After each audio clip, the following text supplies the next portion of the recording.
Are we living in a cultural dark age? Sometime over the last quarter century in America, pop culture went from being innovative and exciting to downright bland and boring. It's become a point of fact that the monoculture died some time ago, but the question now, is anything ever going to replace it? This country was stone cold dead. Good day from Newsweek headquarters at the top of the World Trade Center in New York City. I'm Carlo Versano, and this is another edition of 1600. So today we're talking culture. This year, nearly 75%, three-quarters of the top grossing movies worldwide were either remakes or sequels. The top film that is neither of those things, Minecraft, a movie about a video game for children. Last month, the number one country song in America was AI generated, made by an artist that doesn't even exist. Last year, the most talked about artwork was a banana taped to a wall that sold for $6 million at auction. 4 of the top 5 podcasts in this country are hosted by conservative pundits, including one who's been doing it for going on 20 years. The 5th is a celebrity who interviews other celebrities. So as we approach the end of the first quarter of the 21st century, there's a new book by the cultural critic David Marx, who argues that the last 25 years in America are perhaps best defined by the lack of meaningful art and culture that are being produced. From soulless corporatized slop to soulless AI slop to fleeting virality, Marx makes the case in a very strong way that pop culture has lost its ability to innovate somewhere along the way, leading to this void that a sort of right-wing counterculture has tried with varying degrees of success to fill. So I have David with me now from all the way across the international date line in Tokyo, where it is already tomorrow. David, thanks so much for getting up early and joining us. Thanks for having me. So the book is called Blank Space, A Cultural History of the 21st Century. The title, a wink to a very well-known Taylor Swift song, one of her bigger hits. What do you mean by blank space in the context of the book's thesis?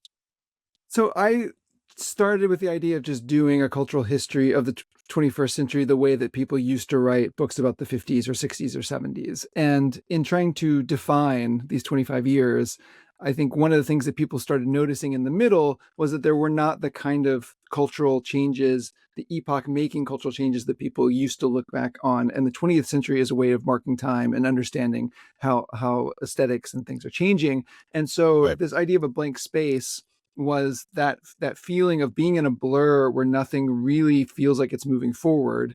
And as I looked at this 25 years, what it really came down to was there's so much cultural activity, and there's no question that culture is still playing such a big part in our lives. And so this is not a death of culture or an end of culture. It's simply that culture used to be very, very focused on cultural innovation itself, that musicians wanted to create new sounds, that filmmakers were interested in new techniques, painters were obviously interested in expanding what painting means. And that has really disappeared. And so culture itself is very successful as a form of distraction and entertainment. It's very successful as a way for people making money. There are more billionaires in culture than ever before. Culture is very, very strong as a vehicle for political action on both the left and the right. It's just that there's a blank space where that innovation used to be, and I think we've taken for granted how important that is for cultural health or what we look to culture for. No, that's a perfect encapsulation and sort of the lead into my first question to you, which is, so Hollywood seems to me to suffer from this sort of like collapse of cultural cachet. I mean, pop music, I guess you could argue maybe beats the movies, but this is the paradox to me, right? It's never been easier to make stuff. You know, content is everywhere, right? Content is king, as they say. You can shoot a feature-length film on your iPhone. You can upload it to YouTube. And in theory, that film could be seen by more people that would see it in a movie theater with a, distributor. So why hasn't that sort of lowering of barriers to entry produced more good work, I guess is the question. That is absolutely the paradox of our time. And, it's good to remember, and I don't want to be too romantic about the 20th century to say that Hollywood was maximizing for innovation, or that pop music, that manufactured pop idols, that New Kids on the Block were incredible and the Backstreet Boys were a letdown. Obviously there's been like a lot of very kitschy culture that is made for money throughout time. I think the difference is there were people on the margins who were rejecting that and saying, okay, we can figure out a way to get these tools of production and make something more interesting and force the market to move in our direction. And so, again, a Scorsese or a Coppola or, even a George Lucas at the very beginning, I mean, those were not people who, they were using the studio system and they were using Hollywood to get done what they wanted, but they weren't obviously there to make Hollywood a lot of money at the beginning. And so I think some of it is that there was a little bit of, when it was hard to do something, it had more value and more people in some ways wanted to do it. And so once everyone could make a video, then making a video is not as valuable anymore. But more than that, it's that if you used to want to make a film, it was so hard that only the people who really cared about film as a medium would end up making something. Right. And so it's like a built-in filter. Exactly. And so basically you're filtering out all the people who are not going to try to maximize the film as a medium, and you're getting more and more people who are interested in pushing the form forward. Once especially YouTube shows up, and again, YouTube seemed like a place where, yes, you could make a film and distribute it and you'd be more professional artistic content. But what people noticed is that they just talked to a camera and said, I went to Forever 21 and here's the things I bought today. You got amazing response. And then as soon as the ad revenue sharing program popped up, it's like, oh, this is a job now. And so there's just an entire generation of young people who saw creative activity like video making or music making as a pathway to a career as an independent person outside of the corporate world, who are not interested at all in the pushing the art of the medium forward, which is fine. And so, I mean, at some level, which is you get all this activity, but it's just there's more people making things, but very much smaller percent of those people are interested in the artistry of it, which is, again, something we used to rely on. They're there to get their bag, as the kids would say, right? Yeah. Whereas George Lucas was trying to make an incredible, saga in Star Wars, and he ended up getting his bag. And or the degree to which the way they were trying to impress each other or move up in status was to make the coolest film or to do something that has never been done before. Right. Whereas today it's very much, what the dream is for a young person to never have to have a corporate job. And so being an influencer or making YouTube videos is something where they can get the money and the glory at a very, very young age. And a lot of it's just about being relatable and not about being artistic.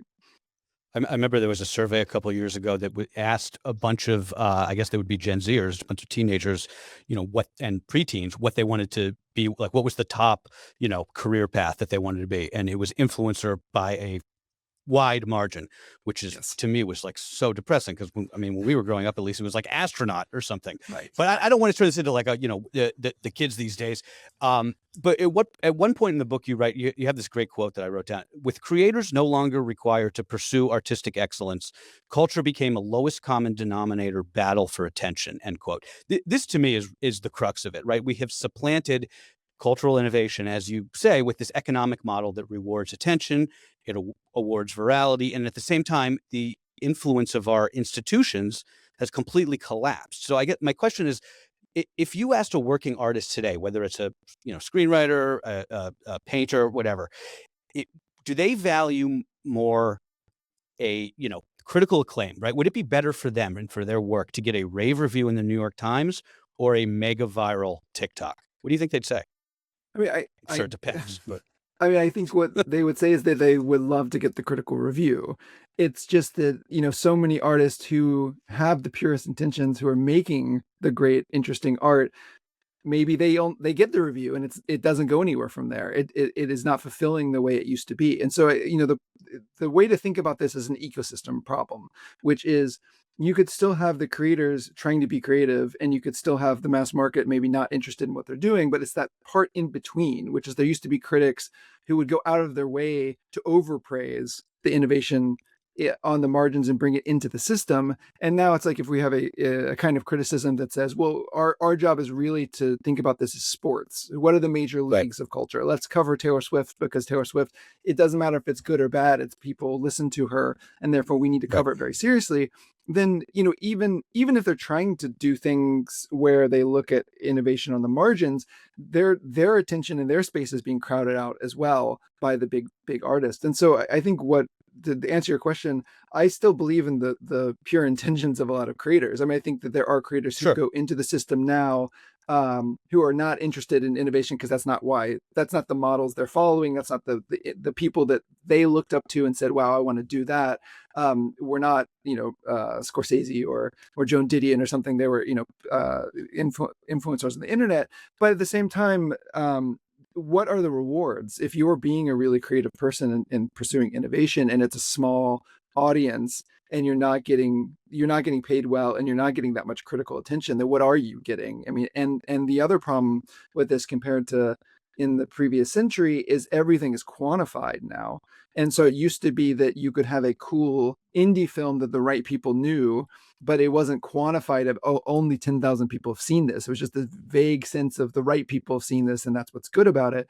And now if you have a video on the internet that the right 10,000 people have seen, but compare it to a 20 million view video, it just looks like loser content. It looks like something that is not as good or popular.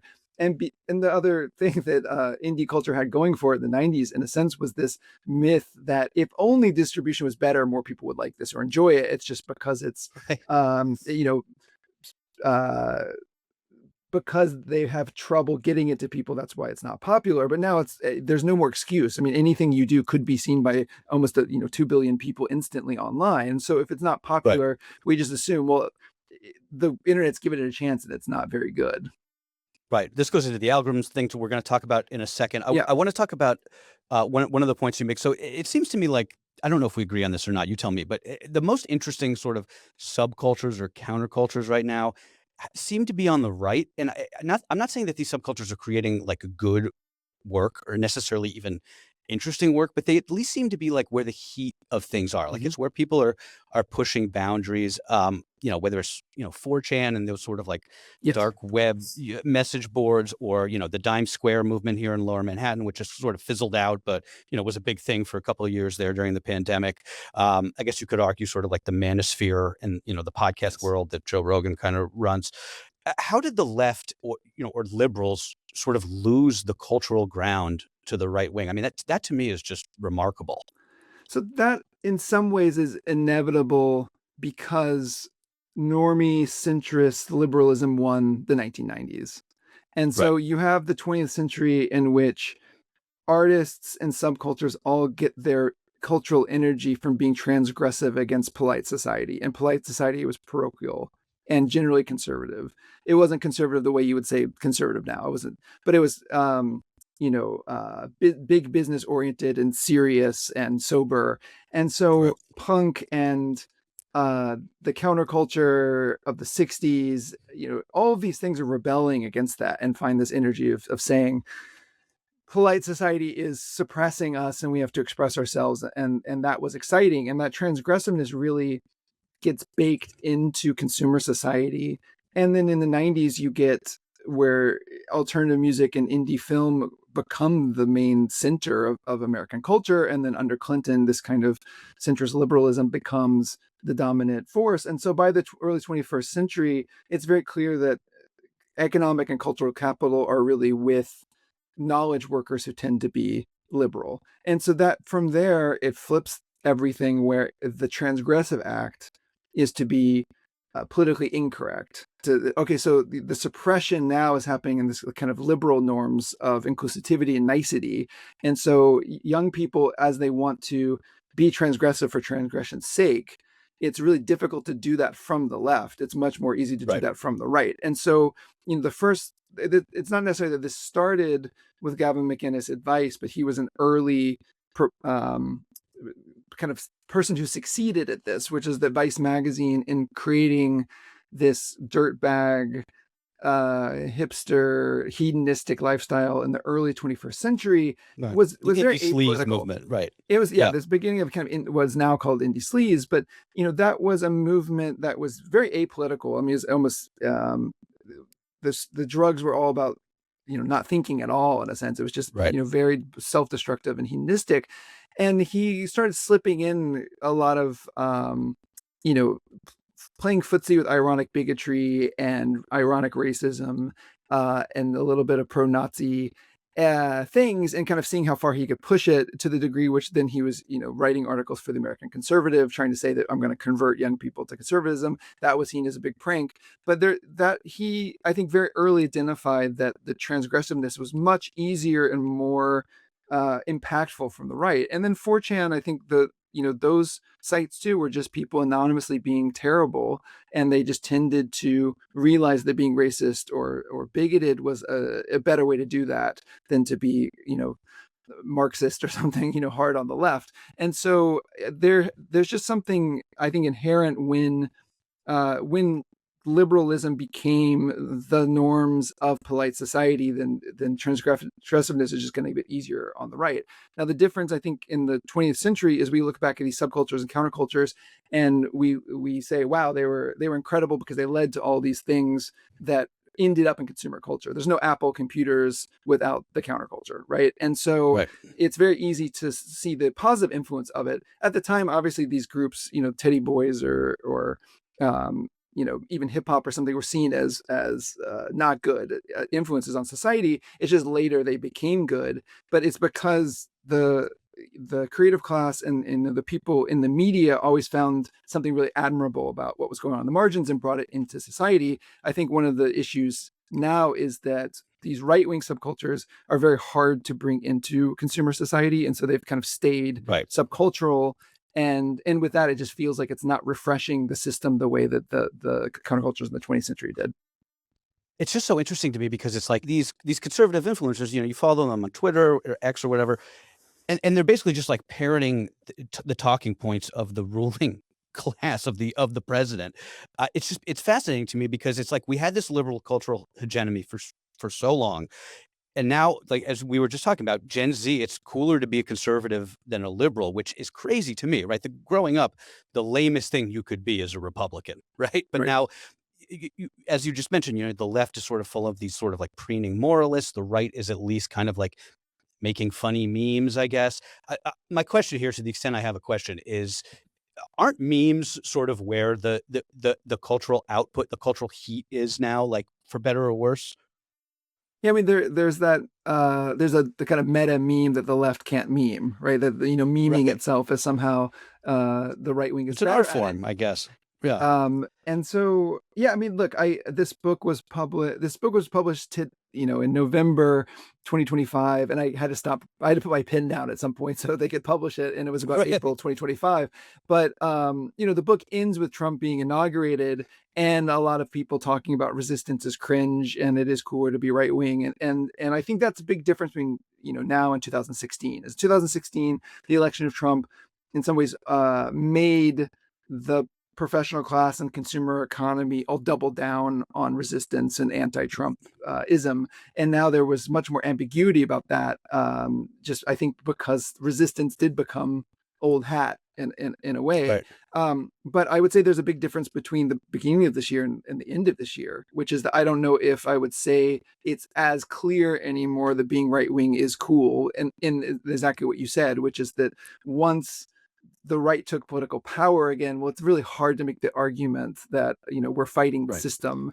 But at the same time, I mean, I think, at least on the right, the understanding is that these liberal values have infected everything. So even if we have political power as the right, then we can't change The libs still people. own the culture. Yeah, the Right. libs like own people's brains, and so therefore we have Right. to like keep fighting. But yeah, it does become more and more ridiculous, just as not only do you have the political power on the right almost solidly, across all the branches of government in the United States, but then also the tech platforms, which had been a form of resistance in the past, or at least really were proponents of liberal values, of also, they're there at the inauguration bowing down to Trump as well. So it's hard to look at society and say that, yeah, really this is this big liberal conspiracy. And then some of the fracturing on the right, I think, is coming out of that, which is that Trump built this big tent in 2024, across, whether it's the manosphere or really clear, Groyper kind of hardcore right wing, Barstool conservatism, just this whole big group, all based on this anti-liberal sentiment. But then the problem is once you take power, that kind of falls apart because they all have their own interests. And now it's about, what should Trump be doing in power rather than just fighting the bad guys, the liberals. Right.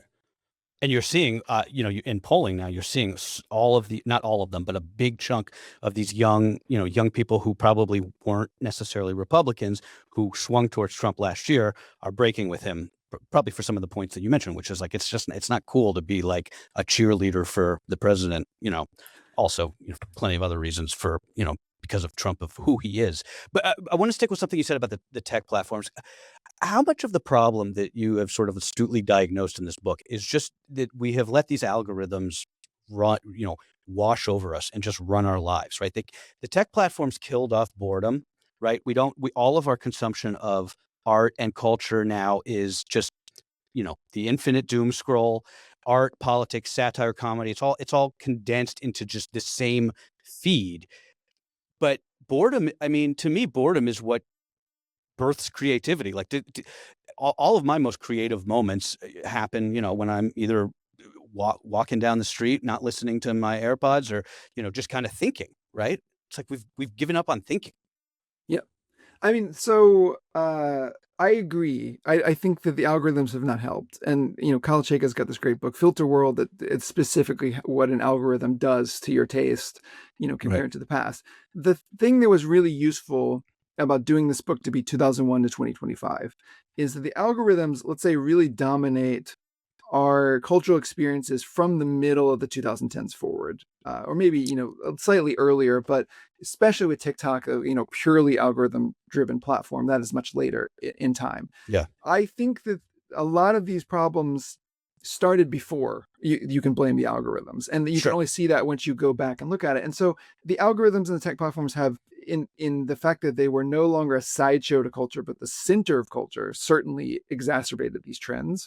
But before that, there was already a movement against the kind of innovation that I'm talking about. So, it just, even in the early 2000s, way before algorithms, before anyone had a smartphone, TMZ, the internet was this place for niche interests. And then you get the kind of wave of Paris Hilton and TMZ. And suddenly the internet is really getting its growth by being a gossip site instead, a engine for gossip rather than for niche interests. So those things happened much earlier.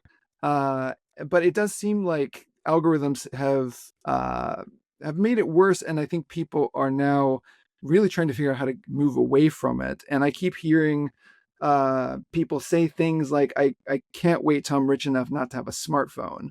And I think about that a lot. And I know some extremely successful people who don't have a smartphone and have a guy like who the has a marker. smartphone. Exactly. That's the marker of like real success now, right? Like you're not actually tied to any of this stuff. Exactly. And so I think that to me says that, tastes we've peaked in terms of how much the algorithms can control everything. And obviously, if you're a passive consumer, you're going to still be sucked into this. But I do think there's a movement that people realize this is not healthy and good, and there's some movement away from it. We just had on the tech critic Ed Zitron. I don't know if you follow his work, but he's a big sort of AI skeptic. Yes. And we were talking about, is maybe the upshot of this sort of weird moment we're in right now is everything just becomes AI slop, and people are just like, you know what? I can't tell what's real or fake. It's all crap. I'm done with this. I agree. So the counter argument to your thesis that I've seen out there sort of is that, you argue that cultural innovation is dead because the internet and tech sort of like fractured things to a degree, pushing us into these silos, as we just talked about, that there's no more monoculture. But isn't that, pluralism in itself a form of innovation? Right. The argument is like, you can find any niche subculture you want on the internet. You don't need the arbiters of taste. You don't need the New York Times, critic to tell you what's quote unquote, good and worth your time. What do you sort of say to that? So my last book, Status and Culture, goes into this in more detail. But I think one of our myths about culture and art is that we look at it and we think we're having this pure experience with the thing itself. A good song is just a good song. A good TV show is a good TV show. But the social context is so important for imbuing value in artworks.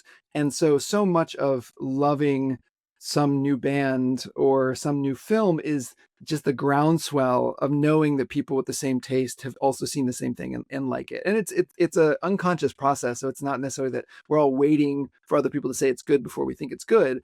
But if you have a buffet where everything is good, and you have your own thing, but you don't know what everyone else is eating, and you don't know if they think it's good, it's just a kind of isolating, atomized experience. And so that social framework for culture is so key.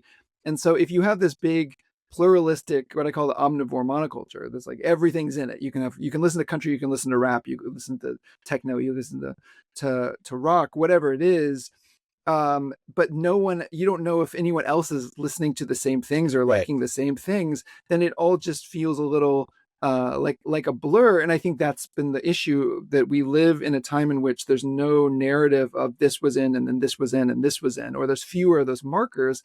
And I think we've underestimated again how much in the 20th century, when we look back, like those markers were what gave us the story that made us feel like there was some sort of cultural progression. And I'm watching Beatles anthology again for, like, I don't know, the 6th time on Disney right now. And I mean, that whole story is about this band that, they did this song and then they added feedback, and they did this song where they added Indian music, so it's an entire story of cultural innovation, and you it's watch changing them progress aesthetics. over the And you watch, and that's exactly. why the Beatles story is, the best pop culture story of all time, because Right. you're watching the entire 60s happen within a band, and that band was slightly reacting, but they were also the band that pushed these things forward. The Indian, things came into music through the Beatles. The Beatles weren't Yeah. reacting to another trend. So, if you have everything, and you can have everything at all time, and you don't have any kind of sense of narrative, then culture just feels less interesting. Is the problem? It reminds me of that great scene in Mad Men when Don Draper gets the his girlfriend or his wife hands him the Tomorrow, LP for, yeah, and he puts on Tomorrow Never Knows, and he just doesn't get it. He can't even yeah, get through the whole song, right? But also what you were saying about how everything just becomes a blur, that really struck me, because my wife and I were talking the other night. We were scrolling Netflix or whatever, and she was like, should we watch this? And I was like, I think we did watch that already, but honestly, I'm not sure. And it's like there's something about that model of of binge watching, where it's like you watch the show, and maybe it's even a good show, and you're sort of like engrossed in it for like the day or two you're watching it, and then it's like it just goes through you like yes, McDonald's or something. It's like there's not, it's not like we're all sitting around our TV watching Seinfeld on Thursday nights, talking about it at the water cooler on Friday morning. Okay, but back to what I was going to ask you. The book spends a lot of time, as we've talked about, tracing the counterculture of the early aughts. What we just talked about, the Vice sort of indie sleaze era, which has morphed into the hipster era of the 2010s, which I'm a little more familiar with, having lived in Brooklyn for a while now. And by the way, I don't know if you've heard this, but the big trend on TikTok right now is apparently Gen Z pining over like the days of like 2012. Which is crazy to me, because like as somebody who lived through that era, it didn't seem particularly interesting yes, or innovative. There was a lot of gatekeeping. The point that I'm trying to make is, I believe we're both in our 40s. I think you're probably Gen X. I yeah, think I'm an elder millennial. Isn't it just always the case that the older you get, sort of like the further away you become from the beating heart of the counterculture, or the culture writ large? Uh, Like, doesn't every generation complain that the next generation's cultural output is lame? yes. I mean, so that is something I'm acutely aware of, and tried to make sure that I wasn't saying things are worse. I was trying to just Sure. trace what the actual changes were, right? And so the Right. book ultimately is not, I think, the headlines and the summaries, and it's funny also just how much, like, we'll have a more subtle headline of a review, and then they'll go back and change it, and just be like, "Culture's terrible," says new book. Right. And so the problem is, like, the book is not just culture's terrible. The idea is to present to you, I think these are the most iconic moments of pop culture for this 25 years. So when I talk about Girls Gone Wild, and I'm letting you, the reader, decide whether you think Girls Gone Wild is an incredibly important cultural artifact. But there's no question that Girls Gone Wild was a massive pop culture success, that Sure. celebrities were wearing Girls Gone Wild hats, that Joe Francis was getting courted by all these studios to make films and all these things, and Didn't he's he date making, Paris Hilton? He dated Paris Hilton. Right. He dated one of the Kardashians. He's the Yeah. one who came out later and said that he brokered the deal between Vivid and Kim Kardashian for the sex tape, et cetera, et cetera. So he plays a central role in the Sure. 21st century. And so I do not think The Girls Gone Wild has any artistic merit whatsoever. I don't even know if Sure. Joe Francis would think that. But it's not me. I'm not trying to say everything's worse. I think if you just look at what the moments were and then you compare it to the way we told the story of the 20th century, and by no means was everything in the 20th century good. There was a lot of garbage. It's just that there was more masterpieces and artistic innovation that we used as our tentpole moments. And so when you don't have those, and then you have Girls Gone Wild instead, it's very easy to look at the century and be like, well, this is not as good. But I think it's not, for me, it's just important. It's not, we had let's say Madonna and Lady Gaga. Like this is a good example, which is, yes, I grew up on Madonna and kids grew up on Lady Gaga. I think that people's enjoyment of these two singers is very similar, and that there's young people who love Lady Gaga songs the way that people love Madonna songs. If you just look at their social role in moving underground culture into the mainstream, Madonna was just so much deeper into underground New York culture that a song like Vogue was really revolutionary in the sense that middle Americans are now interested in this deep part of gay club culture of voguing, which they had no idea about. Right. Like Prayer with the burning crosses. Yeah. Oh, yeah. But like everything Madonna did every single time was massively controversial. The book Sex is, if you pick it up, it's still a very provocative book. Glenn O'Brien, the famous GQ editor, had edited it. It was referencing all this art photography. I think Gaga did similar things, but she just had less impact because by the time she did it, the ideas themselves weren't as radical anymore. And because, in some ways, what she was working on, with Jimmy Iovine to make sure that Beats headphones was in every video, there was just a more commercial kind of side to it. So I'm less interested in is Bad Romance as good as Like a Prayer? They could be equal in terms of people's enjoyment of them, but their social function between Lady Gaga and Madonna is just different because Madonna was a really, really steeped in this underground culture that Lady Gaga only came later to. Yeah, I mean, that seems to me to be non-debatable. And a perfect segue into my next question, which was, I want to talk about selling out, right? So early in the book, you mentioned Pearl Jam in the context of the 90s, and this very sort of what is now kind of this dated idea of selling out, right? Pearl Jam was the height of their power. I forget the name of their big album. Was it 10? 10, yeah. In 94 comes out. They say Ticketmaster is ripping off our fans. There was this great quote. I forget. I think it was like the bassist, but I forget if he was testifying in front of Congress or something, but he was like, these ticket prices of $30 are completely out of reach for, our listeners, our fans, which is just like, I mean, imagine going to a concert for $30 now. But what I'm trying to say is, selling out used to be, when we were growing up, at least, the worst thing you could do as an artist, right? It was just like, it was just bad. Now it's table stakes, right? I mean, I am shocked when I watch, to the extent that I watch really much television, and on streaming, and you get the commercials.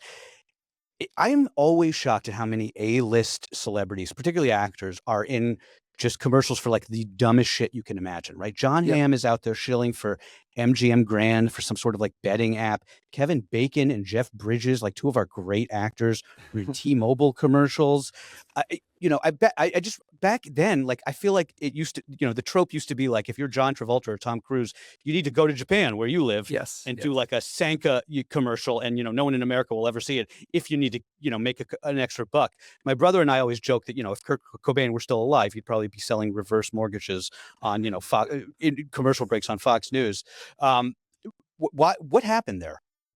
I mean, look, that's what the entire book is trying to explain, because Pearl Jam, and I had read Chuck Klosterman's the 90s, and I was reminded by this. So, I mean, I grew up with all of it, and all of those values made sense to me. But Pearl Jam is not in the book because it's, hey, we had Pearl Jam, we lost this glory age of Pearl Jam. It was just simply the boldness of the thing that Pearl Jam did viewed from today's century, which is that they were incredibly popular and they said, stop. Right. And that is And not they were ahead something of that their anyone time. does anymore. Yes.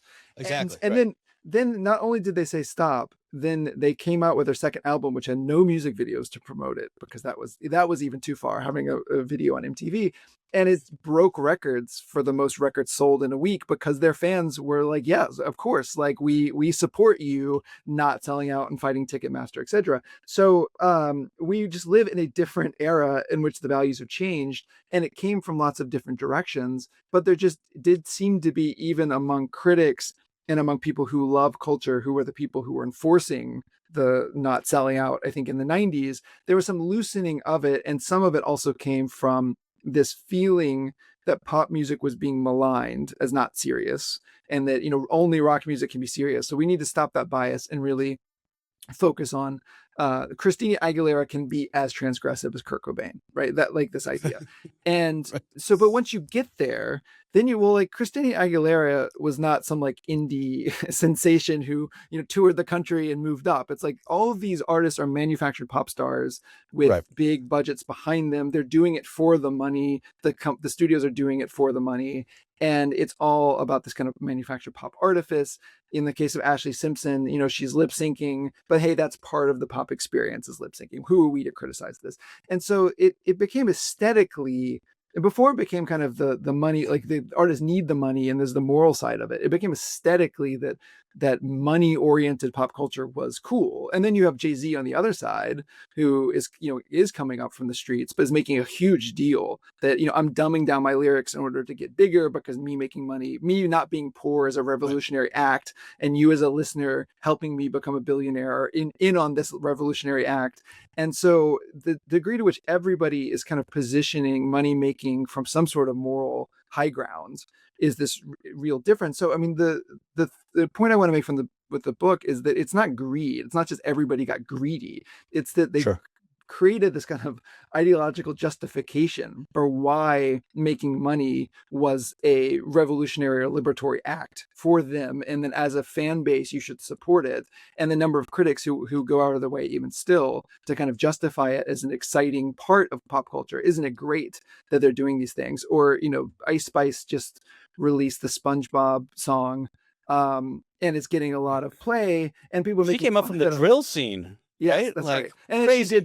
She did Dunkin' Yeah. Right. Donuts, and then, instantly. And now she's doing the SpongeBob song, and the song is pretty silly, and it's a SpongeBob SquarePants song. But the fact she kind of won the internet for a couple days because the song is Right. so ridiculous, and so it's not like, oh well, obviously Ice Spice is less relevant now because she made a SpongeBob song. It's like, well, that's kind of interesting. She's doing a SpongeBob song, even if it's not very good. So I think that not only have our values shifted towards this, but it's incredible that critics and cultural leaders have played this major role in trying to make sure that we're no longer enforcing this selling out taboo, right? It Right. started, I think, from an elite opinion. It didn't start from just the money was sloshing around and everybody forgot to not sell out.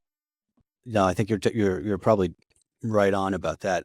So sticking with the pop music for a second, you hit on the book, the so-called Nirvana moment in 1992, which is when, speaking of Kurt Cobain, when the grunge band overtook Michael Jackson on the charts for the first time, and it sort of like heralded this changing of the guard in popular music. We just had what I would argue is maybe not as tectonic, but an interesting moment that a lot of people didn't notice. I'm sure you saw this because it's what you do. But a few weeks ago, the Billboard Top 40, for the first time since 1990, included 0 hip hop songs, no rap, and all on the entire chart. Um, why has rap music in particular, which has been such a cultural force for the last 30 years, and an innovative force too? I mean, what you were Yeah. just saying about Jay-Z, right? How he was sort of among the first to realize you could sort of monetize this. Why do you think hip hop has stalled out? I Or has I it? can't I mean, I can't explain the specifics because I think it's so much to do probably with the development of new artists and whether they're really being nurtured in a way that they're going forward. If you take a step back, and I can't explain this particular rift, but it's very clear that hip hop has been one of, if not the most influential global pop cultural force. And one of the, I think, success cases in the book about where you really do see innovation is trap, in that you have a small Atlanta scene with a very specific kind of sound. And hip hop before trap sounds a certain way. After trap, it sounds a completely different way. And one of the things I think, if you're not outside of the United States and going to other places, you wouldn't notice is that when you go to a country, especially like in Asia, and you hear the local music, it will use trap beats. Like, and it just become kind of the universal language of what a song sounds like. And so country music too, there's no country beat at the moment on the top chart that does have some slight influence from trap. And there's so much. A couple of years ago when I was in the US, just like someone had country music on, and it blew me away how much the drums were being copied from trap music, without even that being a big deal.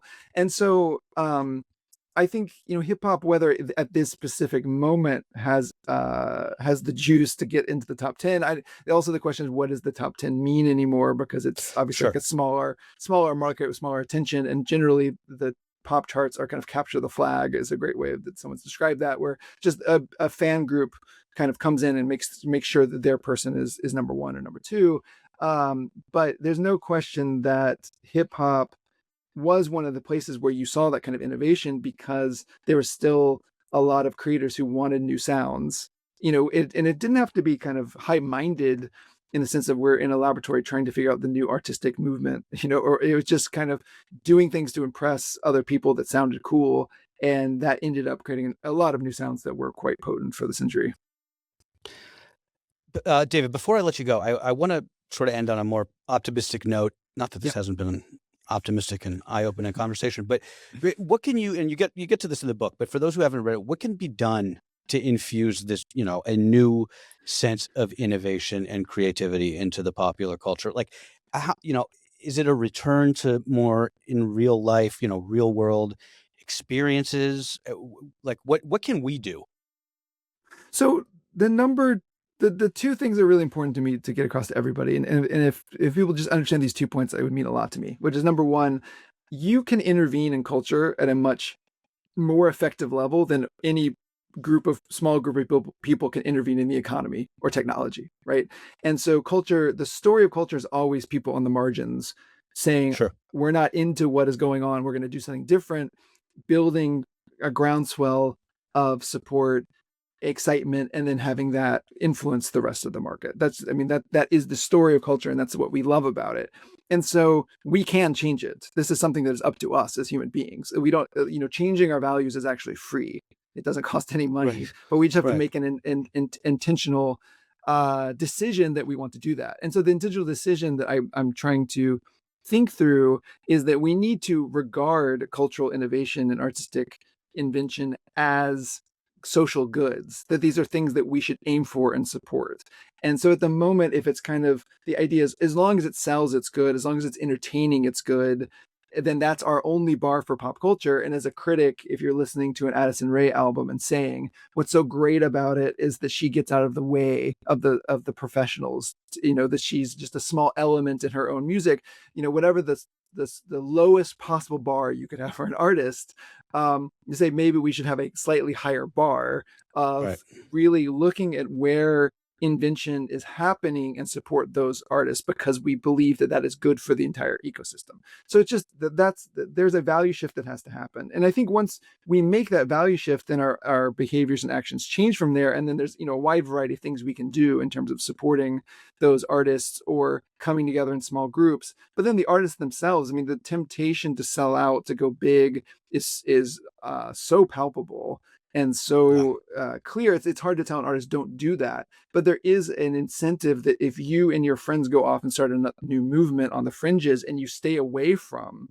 the mainstream for a while, and you build again that groundswell, then when you do kind of make it to the middle of the market, you're likely to be much more powerful, have something more unique, and something that really changes the market. And so there's also an incentive, I think, for artists to look at what's going on and make a long-term decision about, do I just get swept into the blur and eaten at a buffet with 100 other things, or do I try to create an alternative to the buffet itself that at some point people have to reckon with? And so I think that's the point, is not to say like we can recreate the 20th century, because we can't. Like, we're just not in that economy. We're not in the technological structure, but at least we can recognize that there was these values that, again, were free, and that we have a choice of making. And if we take those values, I think you'll be clearer how to get some fixes. And then again, we don't need to fix the entire pop culture market. They're going to make sequels. They're going to make Smurfs 4 or whatever it is. Like, we can't stop that, and that's fine. It's just that if you want something other than Smurfs 4, there needs to be people who are maximizing and optimizing for that. It just makes me think of Timothée Chalamet, who's probably one of the biggest stars right now. He's been unapologetic in going out there and being like, my goal is to be the best actor of my generation, is to do great movies. And he's gotten a lot of support from that, from people being like, hey, this guy has a plan, right? Maybe it won't work. I'm sure he'll make bad movies. Everybody does. But like, he at least has a vision about where he wants his career to be and how he wants to be seen among the greats. It's kind of refreshing to hear, I think, an artist talk about themselves in that way, at least to me. I agree. And I'd also say there's such cynicism for thinking that people don't want that they don't want Timothée Chalamet to be the greatest actor and to try to be the greatest actor. I think that's what people want. They do want artistic excellence. It's just that they don't want artistic excellence where they don't understand it and it's, lorded over them. But in general, just like everyone striving to be best at their craft is obviously a social good. Right. Well, that's a great place to leave it. David Marx. The book is called Blank Space, A Cultural History of the 21st Century. It's on bookshelves now. It would make a great Christmas or Hanukkah gift. Thanks so much, man. Really appreciate you taking the time. Thank you so much for having me.